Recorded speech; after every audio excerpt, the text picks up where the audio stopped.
Hey guys, we are Justin and Carli McGinn, and we are missionaries here in Florence. We wanted just to give you an update of how God's been working in our lives here, and we wanted to share with you what He's been doing this past year.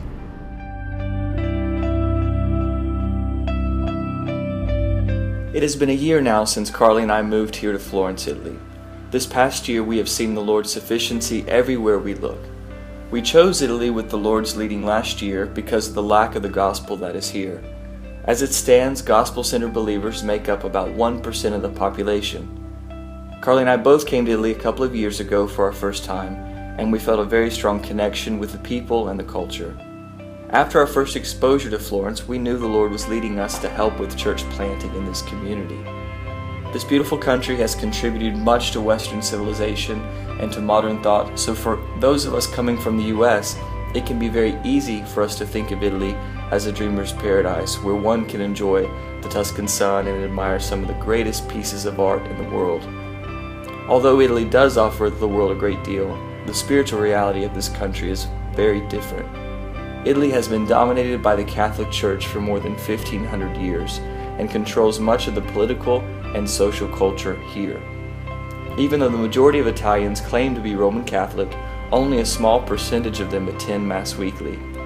In the past couple of generations, there has been a shift as many of the Italian young people have left the Catholic tradition over social and religious reasons.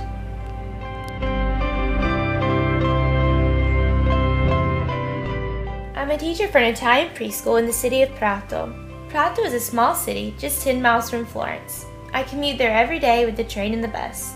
I teach English to 3 and 5-year-old children, and I work with 4 other teachers on a daily basis. Many of the children don't get to see their parents all day due to their parents' busy schedules. My prayer is that the Lord can use me to minister to my coworkers and the kids here. This job is very challenging, but I'm learning and growing so much from my experience. I am thankful that I'm able to grow in my understanding of Italian culture and Italians firsthand.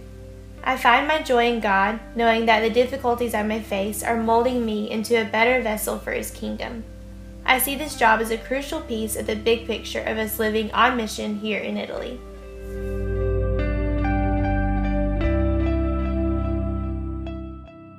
Ho conosciuto vari e conosco ancora vari missionari in Italia e la cosa che mi ha stupito più di tutto è stato, dopo aver parlato con Justin, è stata quella di vedere un cuore per l'Italia e soprattutto voler mettersi in gioco nel cercare un lavoro per integrarsi nella cultura italiana. Ho visto da subito come lui e Carli si sono dati da fare per poter imparare la lingua e assolutamente devo dire che il loro lavoro come missionari qua in Italia sta portando molto frutto nel raggiungere persone anche di altre nazionalità.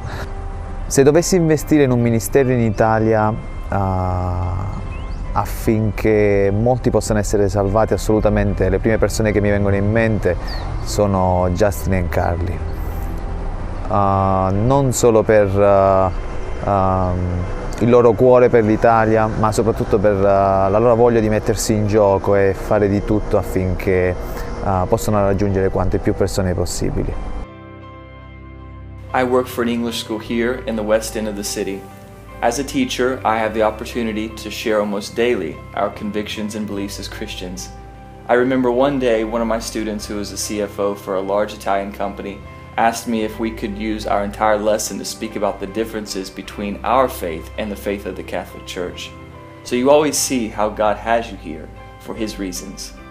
I now have a fixed work contract in an English school, so Carli and I can stay as long as we work, which is a blessing for us since it is now almost impossible for Americans to stay in Italy for more than 3 months due to Italian immigration.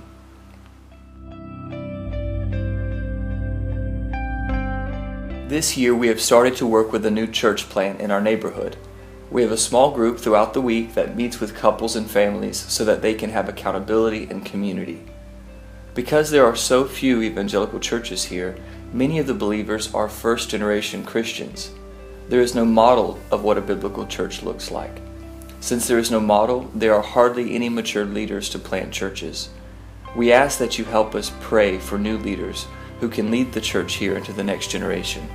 Please pray for our family and our marriage. We see the potential here, and our desire is to be obedient to the Holy Spirit's work in the city. Would you pray for Florence? Would you pray for the more than 100 nations that are represented in this city, that they would see God not as a helpless baby in Mary's arms, but as the Lord of the universe who is mighty to save?